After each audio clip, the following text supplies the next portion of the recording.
Um, so this meeting came about from the Cambridge Housing Justice Coalition because we had a sense that a proposal about missing middle zoning was going to come up in this council term based on conversations we'd had with counselors and others. And the last time a missing middle zoning proposal came up in 2021, this coalition, the Housing Justice Coalition, organized against it. And I'll say a little bit more about that when we get to the slideshow. And I think played a significant role in defeating it. And something weird just happened, Kavish. Anyway, sorry, Kavish seems to have entered twice. I got a little distracted there. Here we go.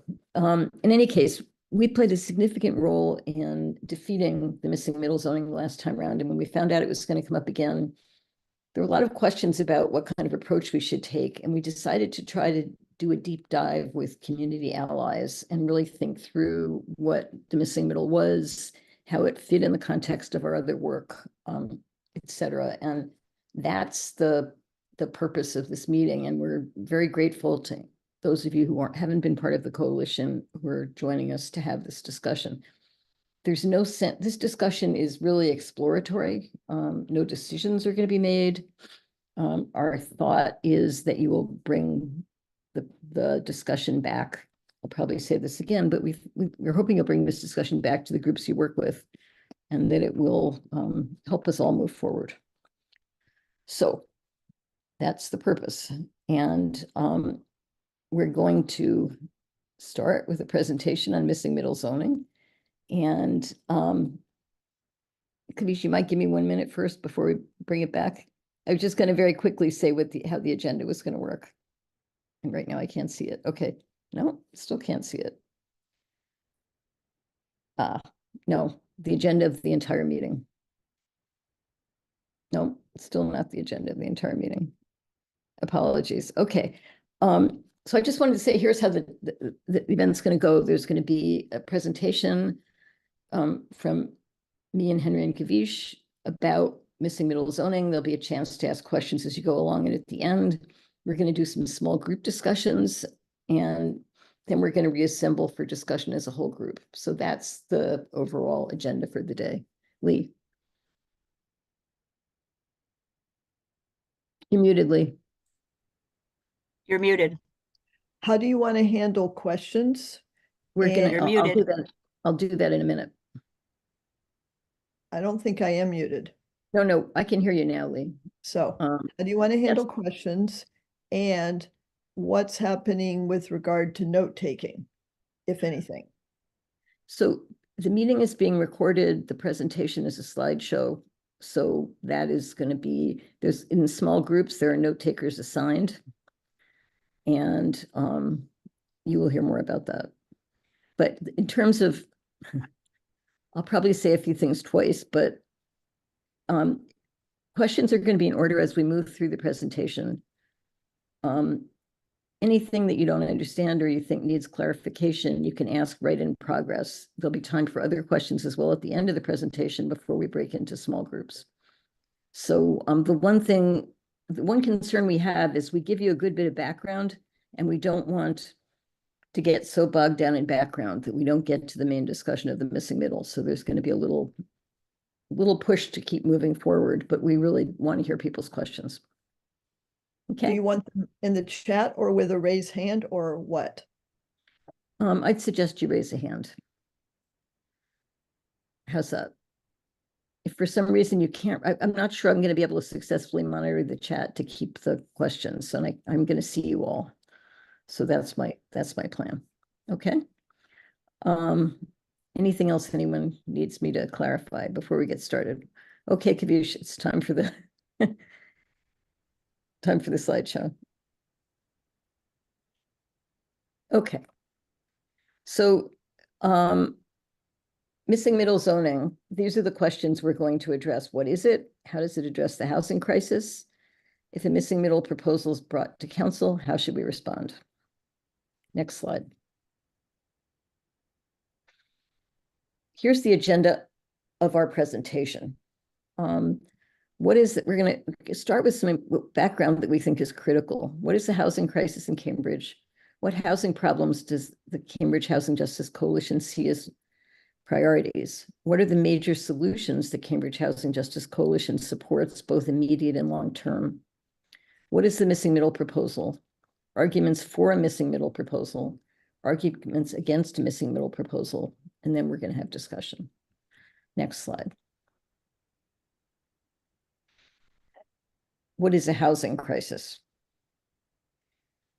A housing crisis happens, in our estimation, when working class Cambridge households do not live in or have access to adequate, comfortable housing they can afford.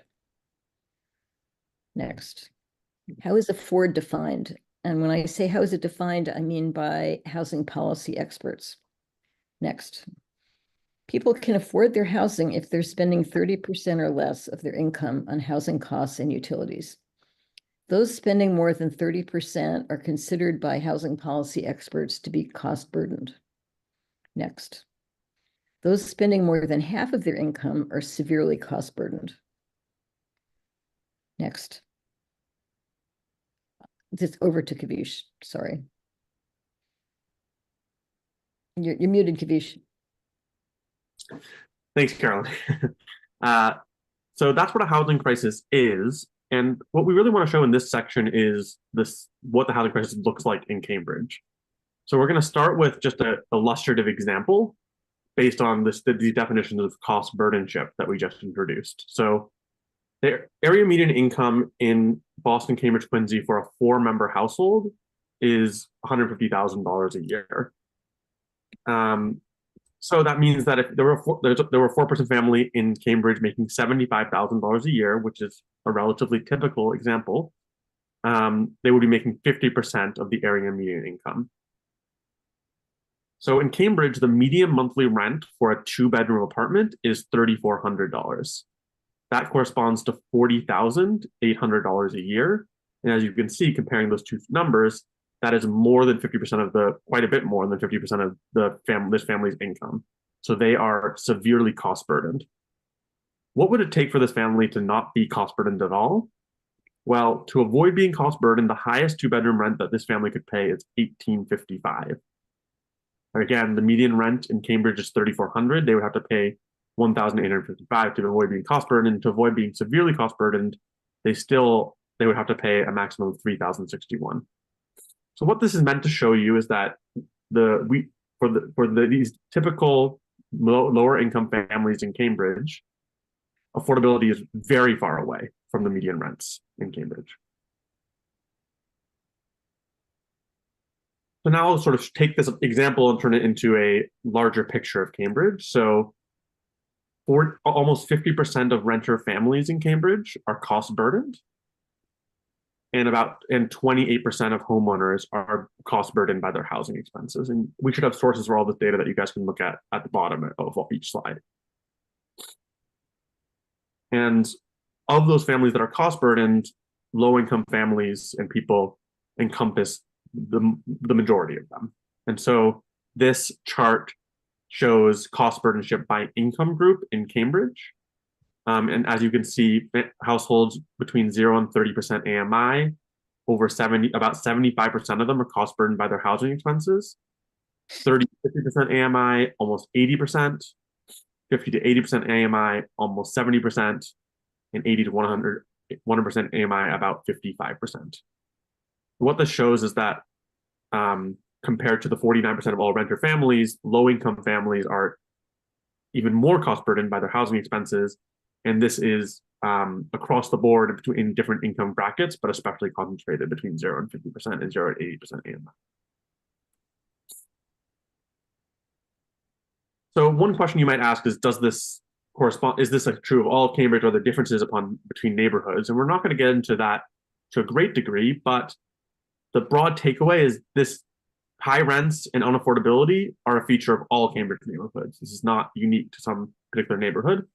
And there's a Cambridge rental listing cost and affordability monitor, which kind of keeps track of rental costs around the city. And you can look into more detail using that. So now we want to, that's Cambridge, and this is also something that is occurring at a statewide level, where low-income households are the most cost burdened. So this is a similar graph, but for Massachusetts as a whole, and also for Massachusetts, we have the same figures, but also for severely cost burdenship. And you can see that a similar picture holds. For 0 to 30% AMI, almost 80% of households, or over 75% of households, are cost burdened. For 30 to 50% AMI, almost 75%. For 50 to 80%, almost 50%. And 80 to 100%, almost 20%. A couple features I just want to note about this graph. One is you can see that this looks pretty different from the Cambridge graph. In Cambridge, the cost burdenship is high universally across 0 to 30%, 30 to 50%, 50 to 80%, 80 to 100%. Whereas in Massachusetts, there is a more pronounced decline as you go up in the income bracket. The other thing I just want to note is that this shows a similar picture between 0 and 50%. Low income households below 50% AMI are very costly as a whole. And then finally, there's another way to look at this picture, which is instead of looking at cost burdenship, you look at affordable and available homes. So what this means is that this is saying per 100 renter households in a given income bracket, how many homes are there that would be affordable to them, available in the market or available in Massachusetts. And as you can see here, for the 0 to 30% AMI bracket, there's about 44 homes per 100 renter households. For below 50% AMI, it's about 60 available homes for 100 renter households, and then for 80 and 100%, we're about 90 and 98 respectively. So this is another way to show that there's a disproportionate burden and lack of housing availability below 50% AMI. So I'm going to stop. Okay, John has a question. You're going to stop for questions? I was going to stop for questions anyways, but John, if you want to jump in with the question. You're muted, John.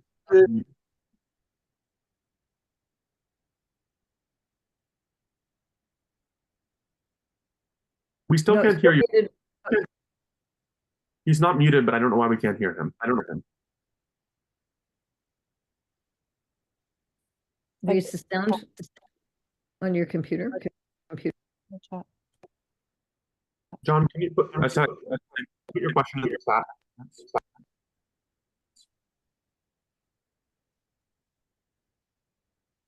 I think there may be other questions in the chat. Oh, I can't see them. Okay, I'm having the same issue. So. Can you hear me? Yes. So one of the things in the chat from Lee is I assume Cambridge numbers in number students not living in dorms. It's not surprising that they are rent burdened. Yes, so that's probably true. I'm getting an echo. I'm sorry, John. I muted you because I think it is on your end. But I'll look for your question in the chat. And then Lee, yeah, I think that might play a role in some of the figures. But you can see from the Massachusetts figures that this is not like the cost burdenship picture is across the board. Can you get John in? I think he's trying to type it in the chat, so I will, once he gets it in, I will answer it. Are there any other questions in the meantime about these slides? Okay. By the way, let me just say, I'm seeing, if people see people with a hand up, just say something because I'm only seeing some of you on the screen at a time. So, okay, so we're moving ahead. This question is, I just saw John got the question. Yes, that may be one of the reasons, if we wanted to go into it, why. Repeat the question, Gavish. Are subsidies included in the data for the 30% AMI? And this, yes, and this may want to be one of the reasons that if you look to go back here,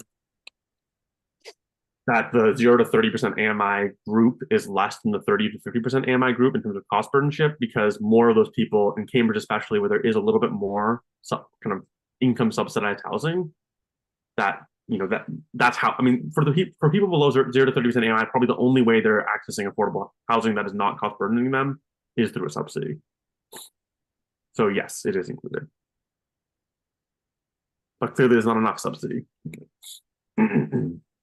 All right, I'm going to turn it over to Carolyn, who's going to talk about what CHJC's priorities are. Next. So our priority is to secure adequate, affordable, and livable housing for Cambridge residents who are no low and moderate income. This includes many very low income people, but it also includes entry-level educators, civil servants, and others earning similar wages. And we look for solutions that most effectively provide affordable housing to these populations. Next. So what do we want? Well, we have ideas about immediate relief to mitigate the effects of displacement and the affordability crisis, and those include rent control, tenant protections, including just cause eviction ordinances and eviction ceiling, municipal vouchers, and then two things under discussion are allowing accessory dwelling units, ADUs, with restrictions, and Tenant Opportunity to Purchase Act. Next. Longer-term projects providing permanent affordability and democratically controlled housing include social housing and community land trusts.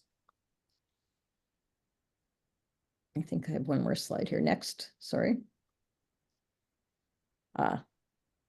So accessory dwelling units are created when an existing element, basement, attic, garage, etc., of a property is transformed into a legal housing unit. Next. ADUs could allow homeowners the opportunity to add units to the housing stock and build wealth. Next. The major benefit of ADUs is that individual homeowners, especially radicalized homeowners, are more likely to rent to precarious or less desirable tenants. And Stephanie has research that supports this claim. And what the picture shows you is there are a variety of possibilities for ADUs. They can be detached, above a garage, interior in the basement, interior in a converted garage, or interior in an upper floor. Next, over to Henry.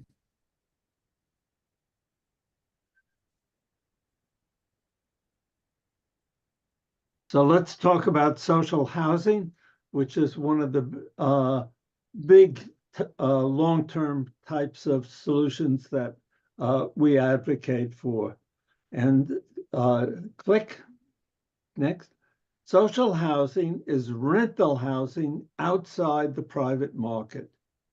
The intention of social housing is permanent affordability for a mix of income tenants. Land is purchased and construction is paid for with government money, and that can include other investors such as unions or banks. Next. Social housing is typically owned by government or a government nonprofit partnership. Revenue from rent is invested in the subsidies that go to the low-income tenants, low and moderate, for maintenance and for new social housing, so that the money that's invested in social housing isn't siphoned off to developers and landlords. It's retained and used to develop new projects and keep these, keeping the ones that are already built going. Next. Rent is determined by resident income. Importantly, the low and modest income tenants are not isolated from the surrounding community. We are not proposing the creation of housing ghettos, and living conditions are determined by the residents and community members, not government. That's important. Next. Another long-term solution that we propose. No, Sorry. This is the current status of social housing in Massachusetts. And that is, there's a act proposed by Mike Connolly and others that would establish a social housing program. And Governor Healy has already included funding for a pilot social housing plan in a bond bill. And that suggests $50 million of investment through state bonds. Next. Subsequently, new funds will be generated from the rents, as I just said, and this will be used to build more social housing. Next. And the coalition will shortly be launching our own working group to pursue a social housing proposal for Cambridge. Next. The other long-term proposal we support is community land trusts. CLTs are nonprofit organizations that own and manage land on behalf of local communities. Next. CLTs do not sell their land, but lease it for various purposes, including housing. Next. CLTs are managed by boards, and these boards may be composed of members of leaseholders, nearby residents, or representatives of public interest organizations. Next. CLTs combat displacement by taking land off the market and preserving it for community use. A CLT can be as small as one donated single-family house, while social housing typically needs large multi-unit buildings. Next. Again, the coalition is working to create a Cambridge CLT, and that's work that's already ongoing. Next. So what is a missing middle zoning plan? Actually, Henry, just for a second, before we move on, Yes. do people have questions about the Sure. we just went over? And I did see one question in the chat about ADUs from Lee. Yeah, so there are a number of ADUs restrictions that are possible, and there's no specific proposal for Cambridge as yet, but one restriction could be rent restriction.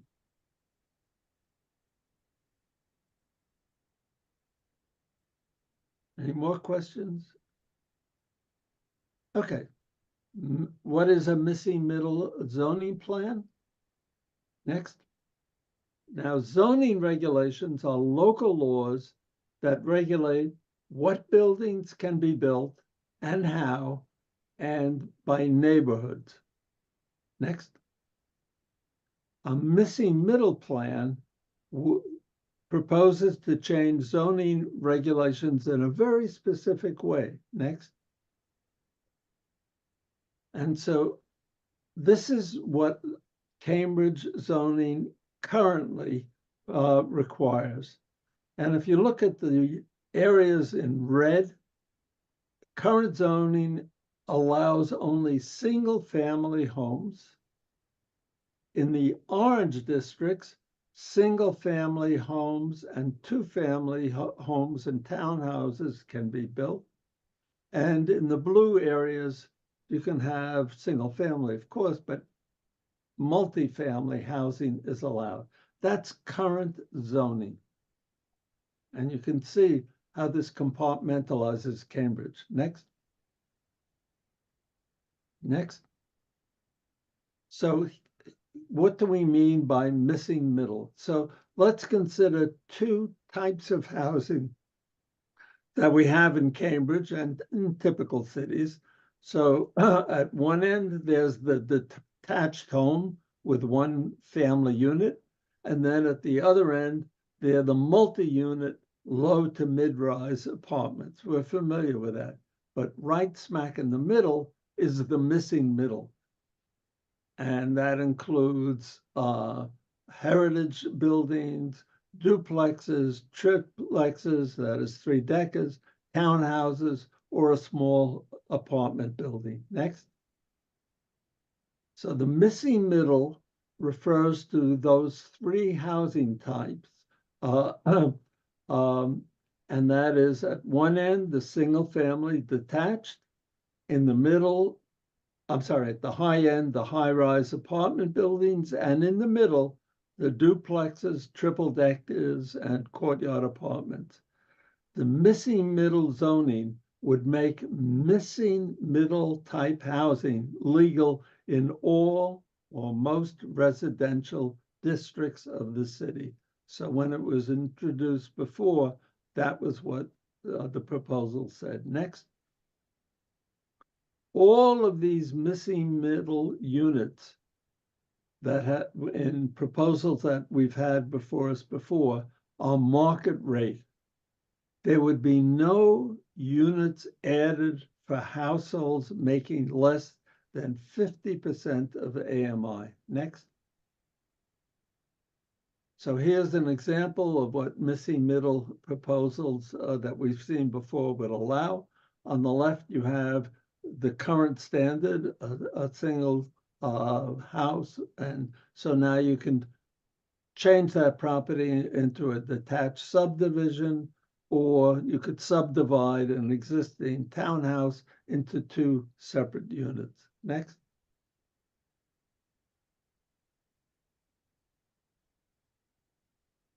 And so you can just see a missing middle proposal in its starkest form would affect zoning in the red and orange sections. Okay, next. So we wanted to remind you of what's happened in the past about the missing middle in Cambridge. A Better Cambridge proposed the missing middle in conjunction with a group with Sunrise Boston, as distinguished from Sunrise Cambridge, in the spring of 2021. And at the time, they claimed in their testimony that it would stop the displacement of teachers, artists, high school graduates, etc.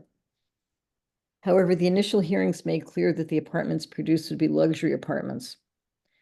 And Cambridge Housing Justice Coalition organized a public campaign opposing missing middle housing under the banner of Affordable Cambridge. And the flyer for a very, very successful rally that we organized in June 2021 is on the right of the slide. That was organized with a diverse coalition of groups and was an extraordinarily diverse rally. After the rally, ABC let the petition expire rather than bringing it to a vote. Next. Over to Kavish. Yeah, go ahead, Kavish. Sorry. Go over. So we've talked about what missing middle is. I will briefly answer some questions in the chat before I start, just to be clear about what we're talking about. So, and then I'll talk about arguments for and against. And so one is, could missing middle be designated for large buildings? Missing middle is, the proposal is meant to really talk about these smaller buildings. There obviously are other discussions about market rate, kind of upzoning that would allow bigger buildings in general, but that's not really what missing middle is about. I will say that a lot of the criticisms that we write about here are somewhat general to market rate, partly because we don't know the character of the upzonings. It could be that are coming, and missing middle is one possibility, but we aim to be a little general as well. And then could affordability be added to a proposal?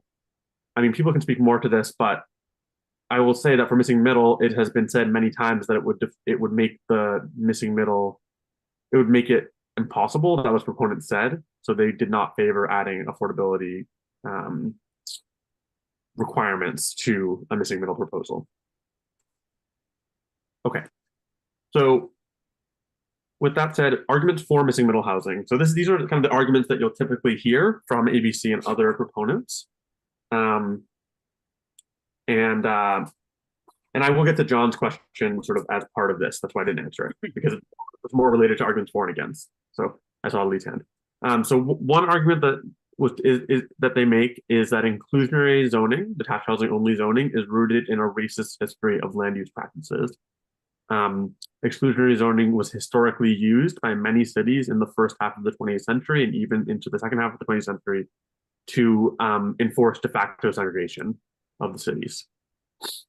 They will also argue that housing supply constraints are the cause of the affordability crisis, and therefore different proposals, including missing middle, that increase market rate housing will help loosen the market by a supply and demand effect. Even though they may acknowledge that the new units will be luxury units, the argument is that when high income households move into that housing, their old, less expensive units become available to lower income households. And sort of this is connected with an idea that increased supply trickles down over time to produce medium and low income housing stock. So that's the arguments for, the two typical arguments you'll hear for missing middle zoning. And this is sort of broadly also true of market rate housing zoning, upzonings. So now I'm going to go through some of our responses and some of the problems with missing middle zoning. And first and foremost, there's this mistaken assumption that the market will produce affordable housing. And there's a large array of literature on this, and published evidence shows at best a medium to marginal effect of increasing supply of market rate housing on median rents through the mechanisms that I just described. But more importantly, published evidence shows negligible effects on lower end rents, which is to say that increasing supply does not actually increase affordability for families below 80%, 100% AMI, whatever low income threshold you're thinking of. And this literature is contested, there's a lot in it. One thing I will say is that the literature that has shown more effects on a lower income range tend to focus on housing prices rather than rents. And literature also shows that increasing supply has a much stronger relationship with home prices than with rents, which is to say that the published evidence still proposes that increasing supply does not have a significant effect on lower end rents. So sort of just to summarize and take away what I just said, one is it's relatively clear that the new rent for missing middle housing would not be affordable to families below 80% AMI. It would most likely be luxury housing. And then second, and more importantly, is that when high income individuals move into this missing middle housing instead of other units, those other units still are not affordable to families who below 80% AMI. There's not a significant effect on those rents. But as we showed earlier, I'm just reproducing a graph from earlier, people at 0 to 80% AMI are the ones who most need affordable housing. So why aren't we producing units directly for them? Is an argument that in response to missing middle. Why use this trickle down approach? So that's our first argument. The second argument is that market rate housing is linked to increased displacement. So this is a little bit complicated because effects can be case by case and depend deeply on local tenant protections. But at the same time, there's good evidence to believe that across the board, increased development often leads to displacement, especially in the buildings that are being redeveloped. So there's a case study that you guys can look at in the Seattle-Tacoma area, which examines displacement as related to different types of property turnover, so sales, demolition, et cetera. And it shows that in each case, there is increased eviction risk associated with that property turnover. Third, this missing middle zoning will lead to increased ownership of housing stock in Cambridge by corporate and investor landlords. And this is a concern because this is a trend that we've seen increased over the last 30 years, where investor ownership of housing, and especially smaller, single family, 2-family, 3-family housing, has gone significantly up over this period. And one sort of figure that shows this is that 21% of sales between 2004 and 2018 were purchased by an investor.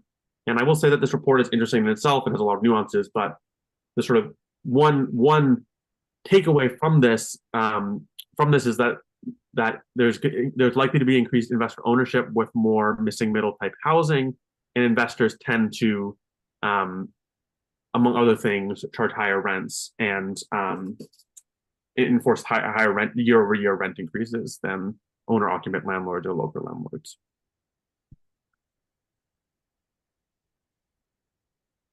And finally, as we've already said, missing middle zoning creates more luxury housing. And one other effect of more luxury housing is that it changed the demographics of the city. So many different types of upzonings have been shown to be associated with whiter, richer households moving into an area. This is gentrification, and missing middle would not be an exception to that. So, kind of taking all of these together, how do we answer arguments from in favor of a missing middle petition? One is, it is certainly true that zoning is rooted in a racist history. Zoning was created in this for this purpose in many senses.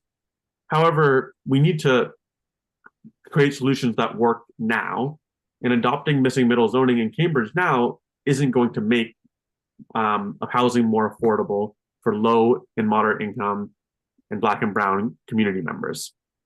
In particular, missing middle zoning won't provide affordable housing or have a meaningful effect on lower end rents. Building more market rate housing through missing middle may increase displacement. There will be more corporate and investor landlords, and there will be more luxury housing.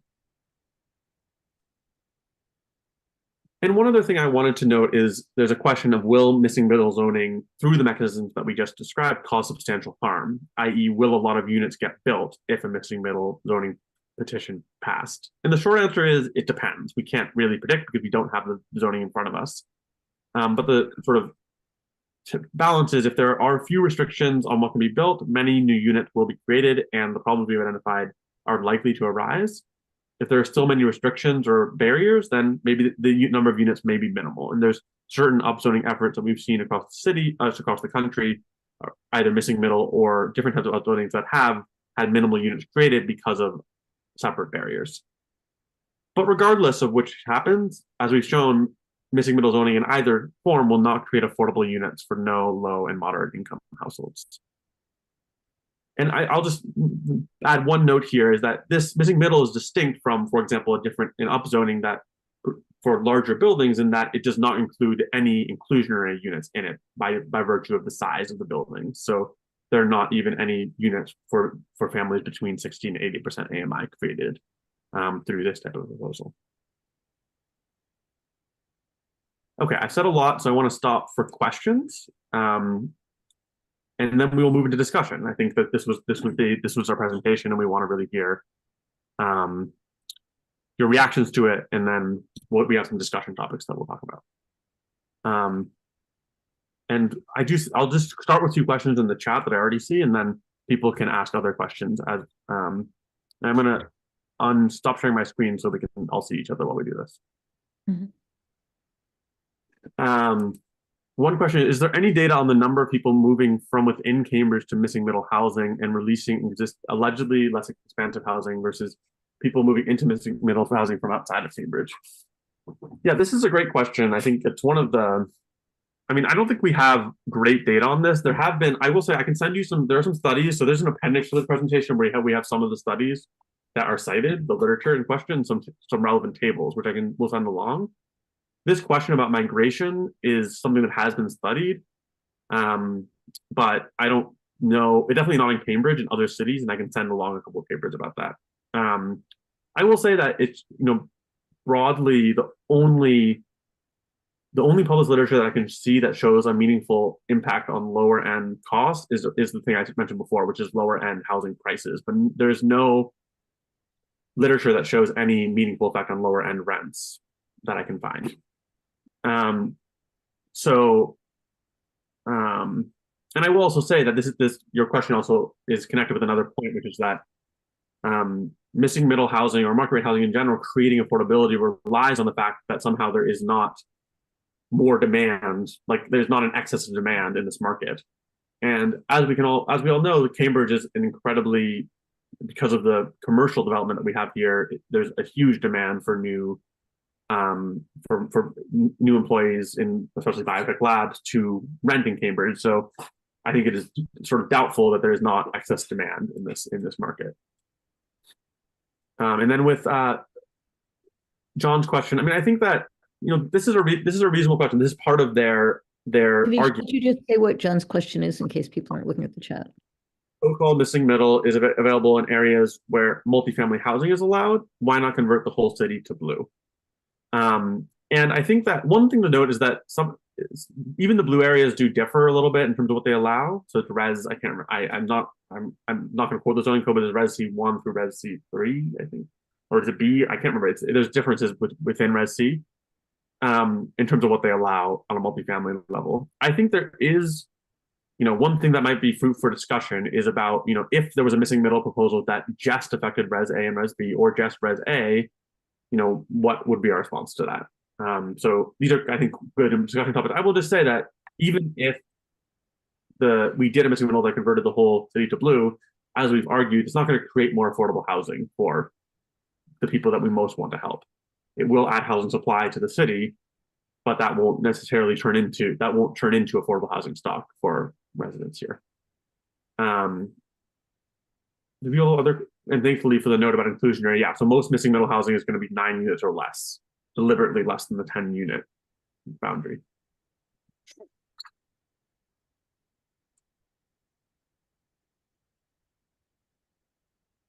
So I would just like to say people can comment, as I see Leah's doing in the chat. You don't just have to have a question. We have a little bit of time for just some, I always hate it when people say only questions. We are going to have time to discuss more generally, but Leah, do you just want to say what your comment is there? Yes, and autocorrect changed some of my words. Okay. So I'm not talking about blogs, I'm talking about buildings. So I think that if Cambridge gets added expensive units, the people who move in are people with lots of income. And some of them will be coming from other expensive buildings in Cambridge, and some will be coming from wealthy towns like Concord or Newton, and they want to move into an urban area. And neither one of those things even helps with the idea of filtering. Filtering, in my view, only starts to work when these buildings are 10 or 15 years old and they're getting kind of run down and not as glitzy as when they started. And then they can't have the top rent price anymore. That's a long time, and it doesn't really help anything. So would anyone else like to comment at this point, ask a question? I would say just on this particular note that in my neighborhood, which is North Cambridge, there's never a case where places get into disrepair. What happens is everything is, I mean, I live in a house that's from 1912 or something like that, and they just keep getting renovated and renovated, or alternatively knocked down and replaced by something else where rich people live. It's not that's 2 and 3 families that I'm talking about. I'm talking about like a 20 or 50 or 100 unit building that's getting built now at the high end of the market. In 15 or 20 years, they're going to be run down at the edges, and they're no longer going to be the latest thing that the richest people want to move into. At that point, they will start becoming things, units that upper middle class people might be able to live in. And eventually, if they don't get enough maintenance, they'll become middle class units. That's what I'm talking about. Okay, but not directly related to the missing middle, because that's smaller. That's more like the things that are happening in my neighborhood. Okay, Kathy, you're muted. A couple of things I understood really to be corrected. My understanding was a couple of things. Part of the reason this will never create affordable housing of any sort, or even moderately affordable housing, is that zoning the neighborhoods which are currently single family to allow multiple dwellings. The price of those areas if you wanted to buy a property and build more housing on it, is already so high that necessarily the cost of those additional units would be pricey. So maybe it's more housing for very rich people, and so that was one, is like, is that correct? The other thing that I understood, so now I'm confused about the blue area, John's sense about why not do everything blue, is my understanding is, in terms of affordable, that creating more density with the missing middle proposal as it was, would actually mean people making the neighborhoods where I live in Cambridgeport and the other areas denser, where we're already packed.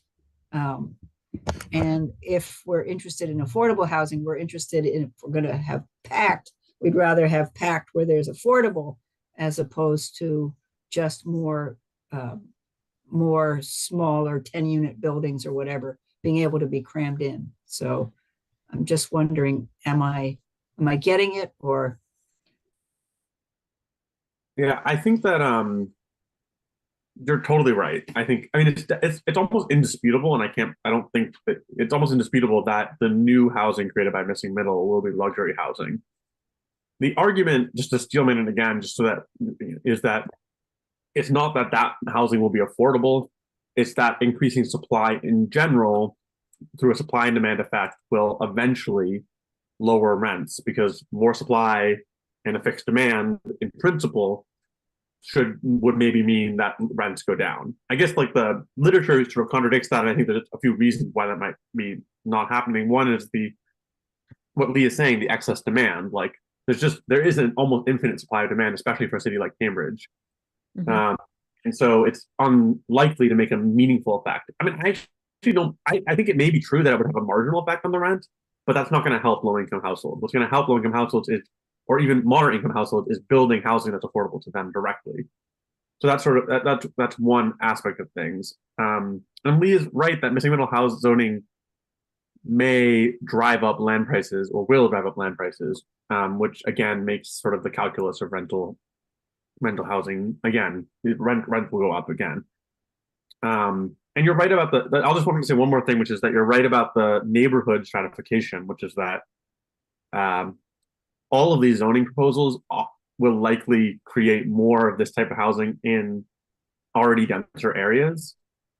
And that's partly because by design, but partly because those areas have very strong ability to combat any new development, and sort of historically have been able to do that.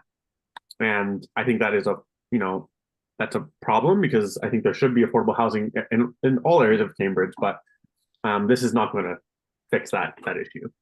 And that's part of why you don't see new AHO developments for the most part in West Cambridge, for example. Henry? Oops, I'm sorry, Kavish, you done? Henry?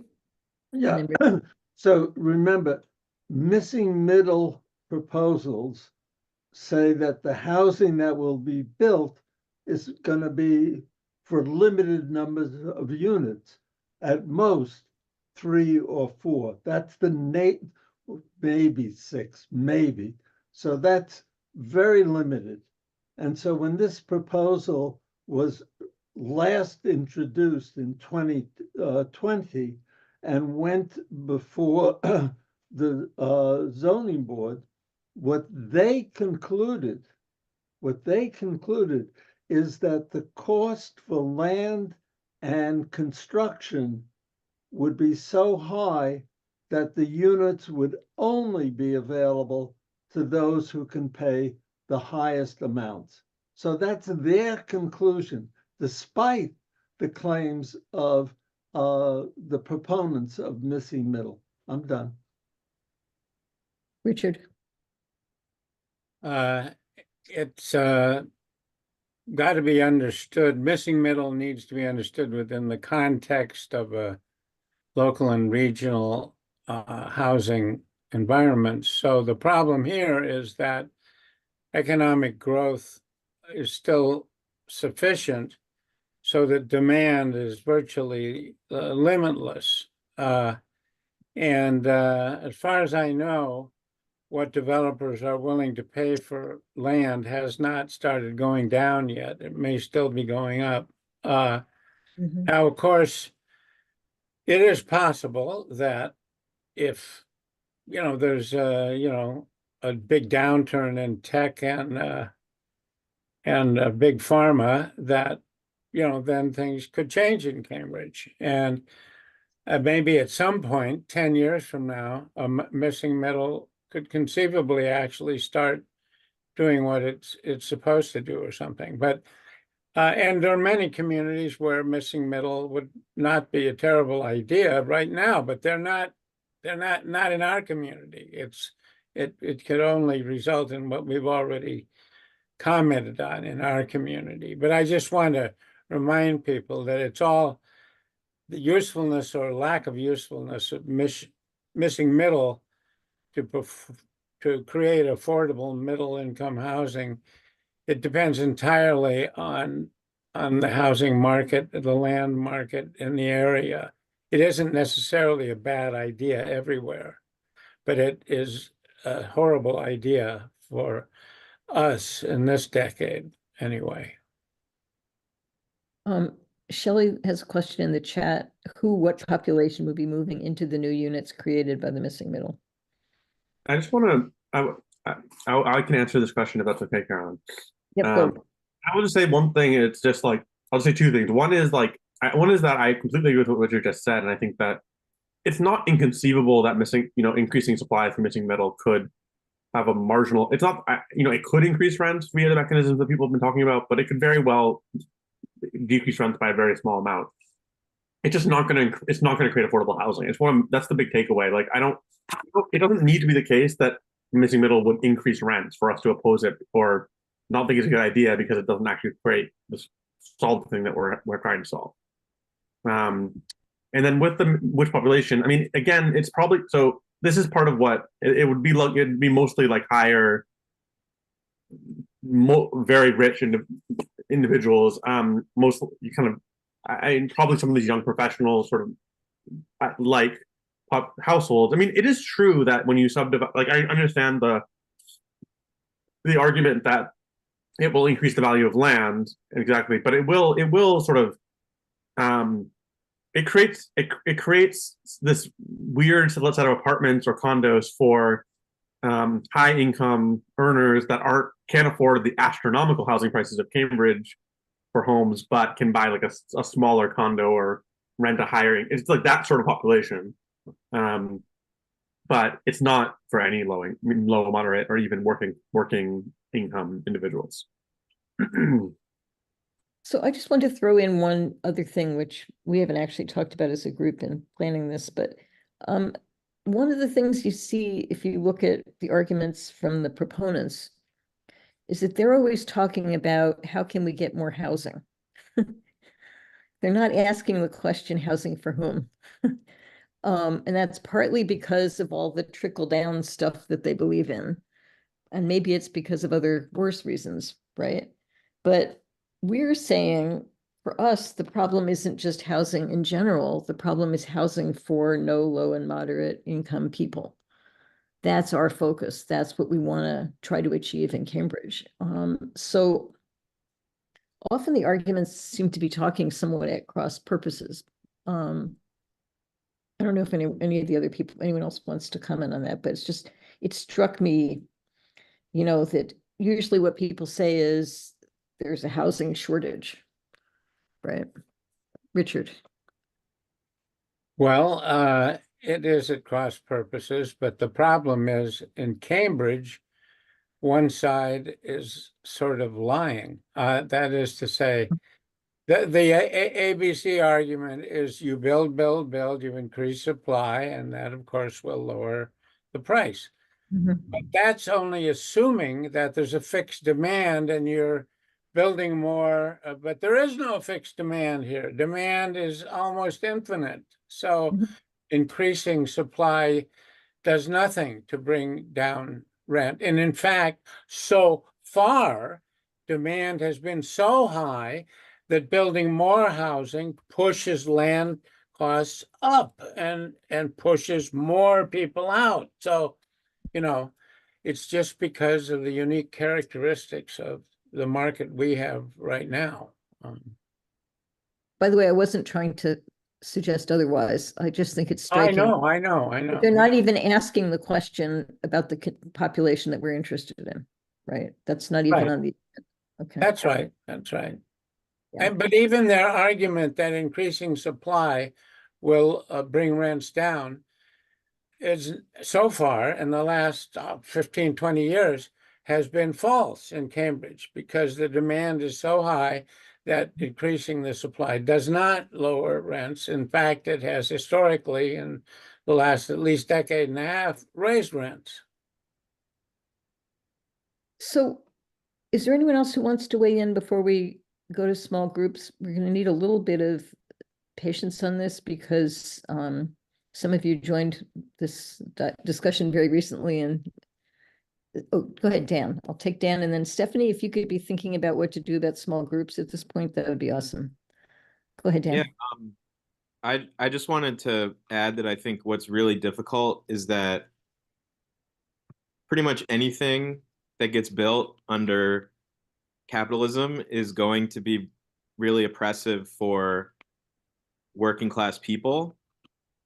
You know, and maybe the AHO stuff is a gray area that we can leave off the table for now, but like I'm talking about market development of any kind. And I think what I want to introduce into the conversation before we go into small groups is that there's another separate group of people that generally opposes ABC, but doesn't do it with that analysis, right? They do it only because they're worried about impact to their own material impact as rich homeowners. And I think what's been challenging sometimes is that since we don't necessarily have a positive, like, here's an immediate zoning that you can implement that we think is gonna solve this problem, we often are forced to just oppose the petitions that ABC comes out with. And in doing so, we get tied into this other group of people who isn't thinking about it through an economic lens. And so I don't necessarily have an answer. The voucher petition was one attempt to try to, but I just want people to be thinking about, like, it's not enough to just oppose these proposals. It doesn't lead to building power, clearly. Kavish, and then I'm gonna say, yeah. then maybe introduce the concept of the breakout room, if that's okay, Carolyn. Yeah, sure. Oh, and Kathy has a hand up too, so that I'll give it to her after that, and then we'll start the breakout rooms. I'll just say I think that's one of the things that we've talked about a lot as a group preparing this presentation. And I just want to introduce, I think it's implicit what you're saying, but it's not only because we lose political power, but also it is like it's not enough to oppose things because there is a housing crisis. And the housing crisis is not caused by, it's not caused by these new proposals, it's caused by the status quo at the moment. And that needs to be addressed. And we need a positive vision to address the housing crisis that we talked about, as well as opposing, as well as kind of taking positions on whatever ABC puts out. So I just want to frame that, and I'll just introduce the concept, but I'm going to turn it over to Kathy for a thought of the breakout rooms. We're hoping to have small groups where you talk about 3 questions. One is, should we introduce our own proposals without waiting for the missing middle zoning to be announced, sort of a la this conversation that we've just been having? 2 is there a version of missing middle that we would want to oppose? And 3 is there a version of missing middle that we would not want to oppose, either ignore it or attempt to amend it? And that can be, and you can have any discussion, sort of use that as a jumping point for any discussion. But I'll leave it, Kathy, if you want to make a comment before we go into breakout rooms. Yeah, and then I do want to Yes. say one more thing for it also. Yes, but- which helps. It's actually directly with what you're just talking about in terms of options. My question is, I wrote in the chat, wouldn't it be true theoretically if we simply upzoned those areas that are single family now to allow for this numbers under missing middle, that a homeowner could build an additional unit, could whatever, that may or may not be to make money. It might mean to make more housing available, whatever. So my question is there harm in a missing middle proposal that would only relate to currently single family zoned areas? I think that's a good stopping point to the conversation, but Carolyn, if you want to say something before we jump in. I just wanted to say that our goal in these conversations is to have sort of a smaller discussion that everybody can engage in. We're not going to have reporting back. We're just hoping you take things that you got out of that discussion and bring it back to the larger group so that we can discuss it in that context. That's it. And I see Kathy and Dan both have hands up still. Kathy, have you already done, or you have something else? No, that was just my question, whether, yeah. Dan? Yeah, I guess the point I'm trying to make is I don't want us to only be asking, is there harm in only doing that, right? We have to be asking ourselves, what is the harm of not coming up with something that actually will help? It's a mistake to think that if we just do something in West Cambridge and don't touch Cambridgeport, that things are going to get better. I mean, look at what we got at the Pearl Street Market. Look at what we got across the street from Senate Park. And, I don't think anybody would tell me that those outcomes are acceptable. And so we have to propose something. We have to figure out some way of actually proposing a positive solution. And I think it involves embracing a little bit of density, but for affordable housing. So I just want to say that the first question, which I think maybe will start us on that conversation Dan wants. The first question for the small groups is, should we be introducing our own proposals? Admittedly, we have to figure out what some of them are without waiting for missing middle zoning to be announced. But that is a question that's directly relevant to the discussion we're going to have. Lee, and then we're going to break up because we need the time. So just a couple of points that I made in the chat. One is a CLT could build new 1 to 6 or 8 unit buildings. And if you allow market rate multi-unit buildings in West Cambridge, the harm would be, the land price would go up and it would be less possible for a CLT to do the same amount of units, but have them be all affordable. Point one. Point two, regarding ADUs and homeowners, this is Kathy's question, could make them affordably. I think the only way that it would actually come out to be that a newly created ADU could be affordable would be as if the city would permanently affordable, if the city would agree to subsidize it. So I think the city could do something say it could be part of the homeowner program. And this is sort of like what Quentin was talking about, but he didn't actually come out and ask the city to pay for it. You could say, instead of the city giving $300,000 to someone to help them with their down payment, the city could give that same $300,000 to the person who then works with the homeowner to add a unit onto or into their building, and that unit stays permanently affordable.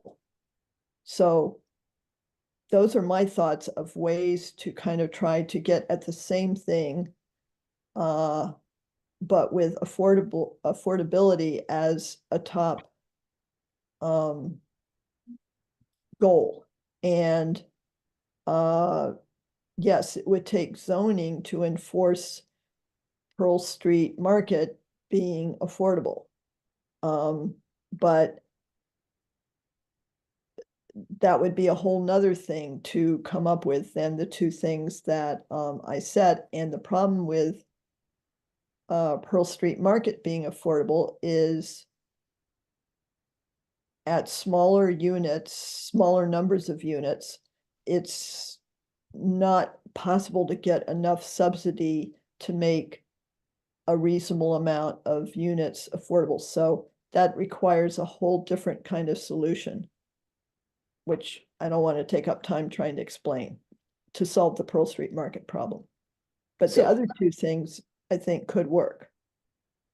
Can I suggest that we move to small groups now? Stephanie asks, because she's figuring all this stuff out. Kathy and Andy, can you make sure you have the agenda open for taking notes in the small groups? And I think Stephanie is going to send people to small groups, and we're going to spend 15 minutes there. I'm Is just the plan? opening up now, and a box is gonna pop up, and you're just gonna accept it, and then it'll automatically take you there. Okay, we're going to spend about 15 minutes and then come back to the larger group. Okay. Thanks, everybody. Can you just repeat the questions? There Um, the In the doc- agenda.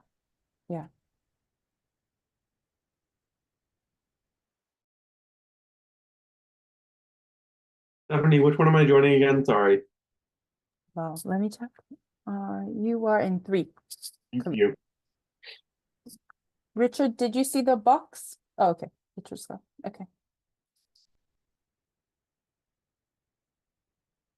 Okay, and then that is me.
You're on mute, Carolyn.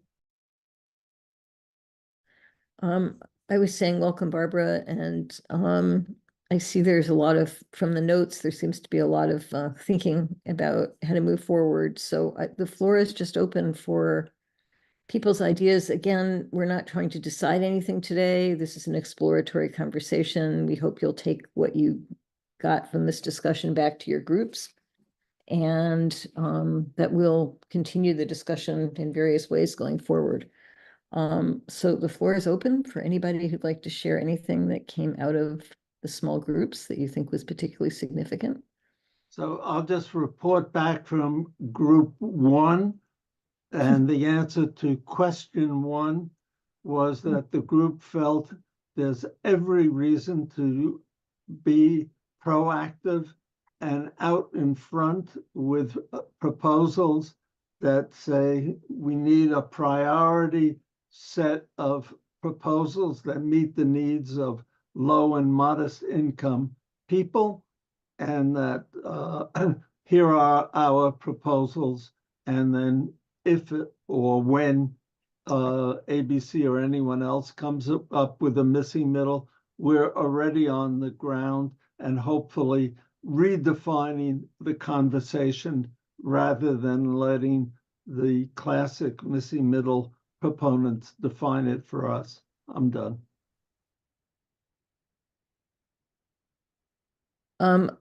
We didn't actually necessarily expect anyone was going to report back. It's great that Henry wanted to, but we're just interested in your thoughts now that you've processed whatever you've processed so far.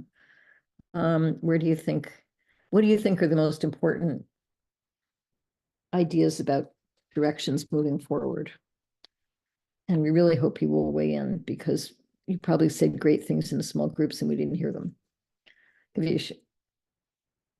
I know I'm going to be short because I know I spoke a lot during the presentation, but I'll just say I think we as a group really also focused on that, the positive kind of proposal side of things. And I think that I'll just name some things that I think should be part of that sort of set of asks to the city. And I think the CLT is part of it, but the CLT is sort of operating a little bit independently.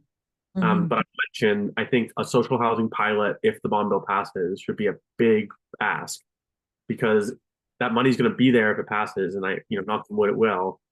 And we already have at least 2-3 friendly city councilors, and maybe more. I don't think and so I think that's a big ask. I think the voucher program is a big ask that the city can do. Like a lot of tenant protection, the city can't do on their own, but vouchers they can as a mitigating measure. And I do think certain ADU-like incentives for affordability, and then sort of incorporating affordability into like different types of upzonings that are being considered. I agree with Dan that like we have, upzonings are coming to some degree, and I think that what we should be fighting for in them is a mix of uses, less lab use, and more housing, and specifically affordable housing. Because we're going to be reconsidering certain, North Mass Ave, Cambridge Street, et cetera, Central Square. So those are sort of my broad thoughts on like what, and there's probably more things that I'm missing, but those are my broad thoughts.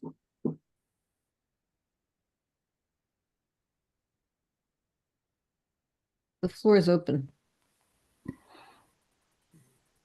Yeah, I would just add to what Kavish just said, the land trust as an idea to try to promote. I think anything that we do legislatively should protect the ground and advance the notions of social housing and community land trust.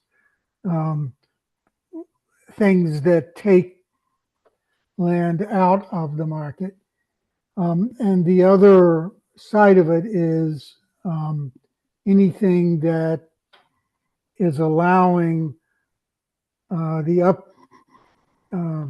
zoning needs to come with guarantees that it will lead to more affordable housing. So if they're going to do the middle market building, it should include within it, even though it's a smaller building, affordable housing guarantees. So, you know, it was said in our group, somebody brought up it could be 1 unit out of 4 has to be affordable. So, I mean, Stephanie and then Lee.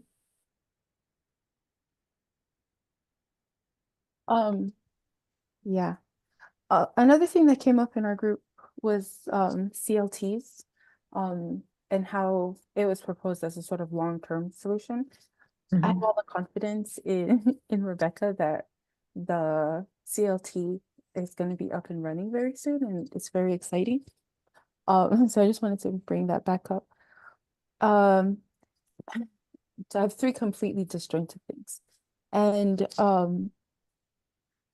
another thing that came up was the fact that missing middle units, well, entities would not be subject to inclusionary. I have my own thoughts on inclusionary, but that needs to come back up into the discussion about how we're defining affordable, I think. And I wouldn't feel comfortable with any definition. I wouldn't feel comfortable just trying to push forward with the same definition of inclusionary, of affordable as defined by the inclusionary program. And I think if this is going to be a municipal program, something that's, you know, managed by CDD or something, then we should push for a definition of affordable that's linked to the minimum wage. That way more people can have access to it. Yeah, I have various thoughts on these things. Lee. So I just had a thought that I think I've had once before, but I had forgotten, which is if missing middle were passed in West Cambridge and somebody was going to build a 4-unit building, for example, you could require that one of those units be inhabited by a Section 8 recipient. And the point of that is that Section 8 is paying market rents. So they're not losing money. They just have to go through the bureaucracy of Section 8, which is a hassle. But that might be a way to have something affordable come with less city funding out of a missing middle. You'd probably need a city staff person that would keep track of it and make sure that it's happening. But that's not very much money to spend each year. Anne. Just to tag, I have a couple of things, but to tag on to Lee, I agree that Section 8 is market rate. However, it's still less than some, I mean, there is a cap on it, and it's still less than most landlords charge. It's less than the median rent in Cambridge. There are probably small homeowners who charge that amount, and there could be more of them, but I doubt that these kind of projects they won't be getting what they would consider market rate. But I don't have an objection to requiring that. I think that's a very good idea. I just wanted to clarify, it's not really going to be what they would think of as market. Also, if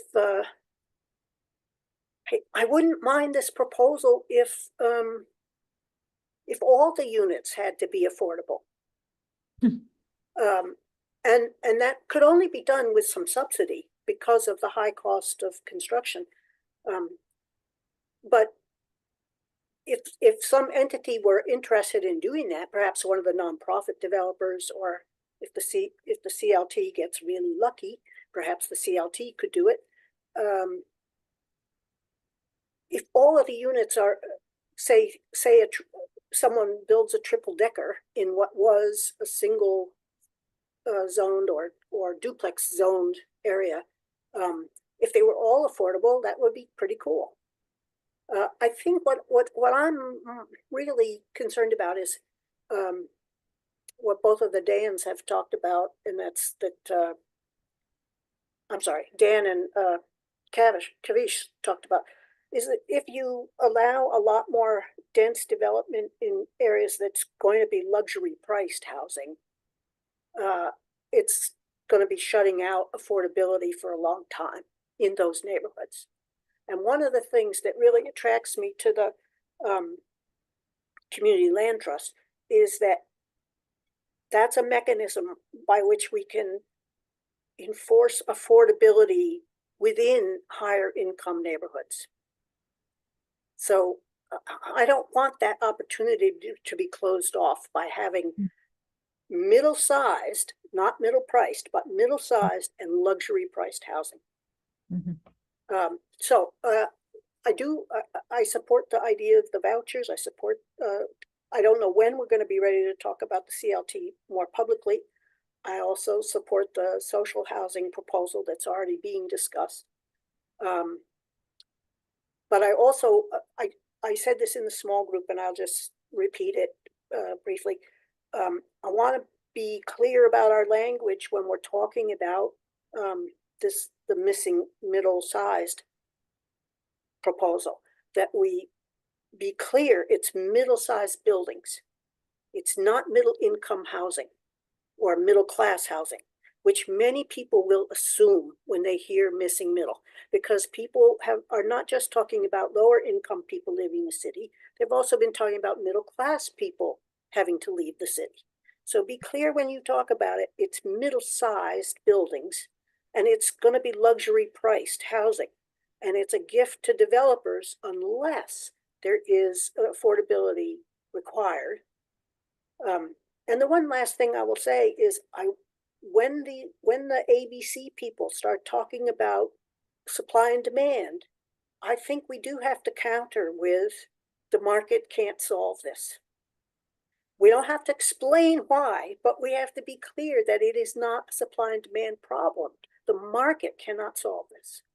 And if that's what they're pretending, that we're going to create affordable housing because it'll trickle down, it's just a lie. It's a myth. And I want us to counter that. Okay, I'm done. Dan. Yeah, so I have to go after this comment. So, but I just wanted to say, I think this was a good meeting. For me, I think Anne said it really well, right? Like I think that for me, the biggest pain of the missing middle is that it sort of locks us into this future where any development that happens in the neighborhoods of Cambridge is going to contain nothing affordable, right? So think about like mid Cambridge, right? From say Broadway up to Cambridge Street, like all those side streets in there. We don't have any mechanism to generate any amount of affordable housing in any of those side streets, right? And that to me is a problem, because it's not about the legacy of red line. It's not about it's about like just the idea that we would just cede that whole territory to, rich developers and rich people only, right? Mm-hmm. And part of it's a problem with the way we do inclusionary housing, but I think what I'll just end by saying is that like we have this vision of decommodification, right? And one of the things we talked about in our smaller groups is how it's not always easy to translate decommodification into a zoning petition, which is the tool that is like used so well by ABC to sort of play offense on housing, right? And what I want to suggest to us is that we need to figure out whether decommodification can in some way be translated into a zoning petition, right? Because if it could, that would be really cool. Or we need to accept that it can't and then talk about whether it makes sense, on what grounds it makes sense to be fighting zoning fights, right? Because then there's an argument that says we shouldn't focus on it at all, and there's an argument that says we should try to find a way to make that zoning generate affordable units inside those side street those side streets in mid-Cambridge, right? So that's kind of where I'll leave you all. I want to thank you again. This was a good meeting, and I hope it leads to more stuff. Thanks, Dan. I'm going to take Kavish and Stephanie, and then Kavish, and then I think we're probably going to need to start wrapping up. And is your hand still up? But you already spoke, right? Okay, No, fine. I'm done, sorry. Stephanie, and then Kavish, and then we're going to probably end it. Sorry, last time when I tried to speak, I got a message that kind of scrambled my brain for a bit, so I apologize. I want to make a completely different point, which is that practically speaking, the missing middle is a deregulation process for the process that addresses the process of obtaining zoning permits for building things of this range.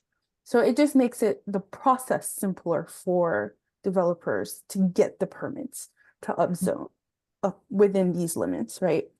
But a couple of years ago, as a group, the CHJC agreed that we wanted to take up the approach developed and proposed by Lydia Edwards about the affirmatively furthering fair housing rule.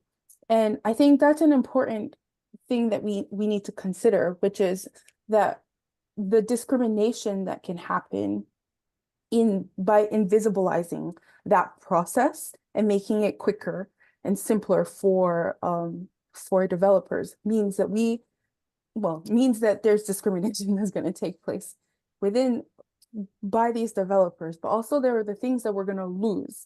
And if we take that template that Lydia Edwards shared with us, the things that we will lose, I mean, there's a way to sort of calculate that in terms of money, right? In terms of like the research that developers have to do, or that she proposes, developers have to do to evaluate what the needs are in the community, and then the sort of process of negotiating how to access those things. All of that gets taken away from the community by making this process a lot simpler. And I think that's another argument that we can use in favor. That's it. Kavish. I will just be really short. I will just completely agree with what Stephanie just said. I think it connects with other aspects of things that we oppose, such as ways in which we want to restrict lab development because we're looking for kind of planning efforts that shape a community, shape Cambridge, that help serve the needs and the public good. And deregulation and just sort of things like this do not produce outcomes that to that end. I just want to say two things. I really like the idea of the Section 8 requirement as an idea. I don't think it's the only thing, but I think it's possible. It's something that seems possible. And the other thing I want to say about small sites, I think it's really important that we've talked about smaller residential areas.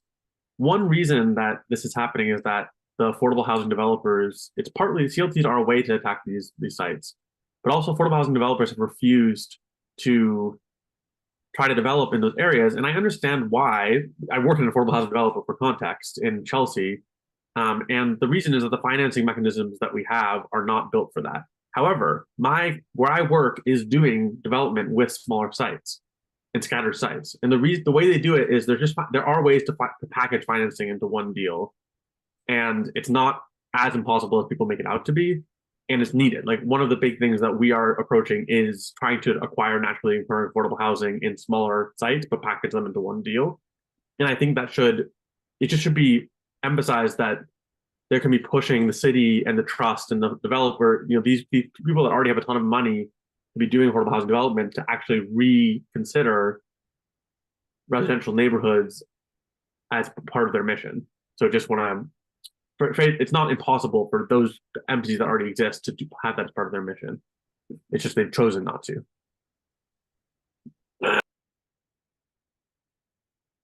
So we're kind of perfectly on time. I want to just say we're gonna wind up by there will be a recording of this, which you will all have access to once we get it up. And as long as you registered, we'll make sure that that happens, and we'll be figuring out ways to follow up individually and collectively. We wanted to just conclude. I thought it was a great discussion. I just want to say I appreciate everybody and their contributions. And although I've been obsessing about this for a few weeks, I've learned a tremendous amount from what people had to say today. So thank you very much. And we just want to wind up with, if we could hear a word from everybody about how you thought the meeting went. It could be 2 words, but in the small word numbers.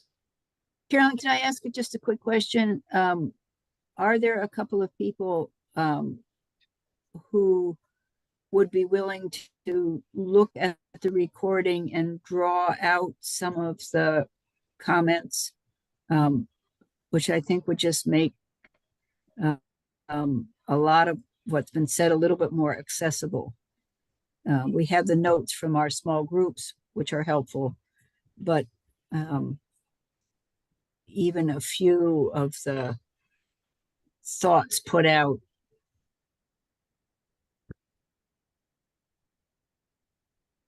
Does anyone want to? The group could talk about just the discussions, mind you, probably not the presentation, because the presentation has the presentation slides.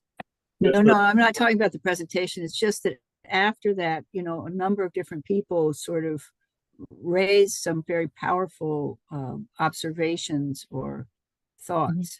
And some people will go back through the whole thing and watch it.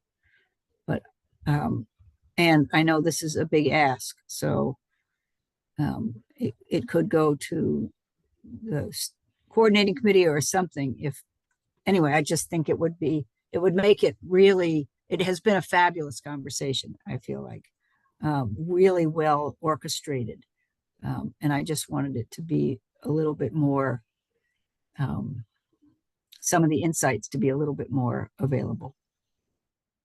So Kathy, I think, why don't we turn it back to the coordinating committee for the moment? This is this Housing Justice Coalition Coordinating Committee. I probably can, I can't do anything for the next week, but I can probably do something about this. It's within my skill set. So it's a really good idea. So can we leave it at that? And now just, but thank you for that. And now we're just I'm just gonna call on people so we finish up on time. And if you'd just like to say a word or two, Kathy said, save the chat. Stephanie, can you save the chat, please? Stephanie is doing all the tech for this, thankfully. Okay, so I'm just going to call on people and ask you for a word or two. So if you could unmute so you're ready. I'm going to start with Richard. I look forward to working on our alternative middle proposal. Henry? Moved us ahead. Margaret? Illuminating. Kathy, you're muted. Great, Kathy. Sorry, Kathy Hoffman. I realize I'm going in order on my screen, but it's not the same as your screen. Sorry. Anne? Useful. Kathy Watkins. You're muted. There you go. Points covered that I hadn't thought of before. John? Good meeting. Barbara? Appreciative. Andy? Clarifying. Lee? Well planned, new ideas. Kavish?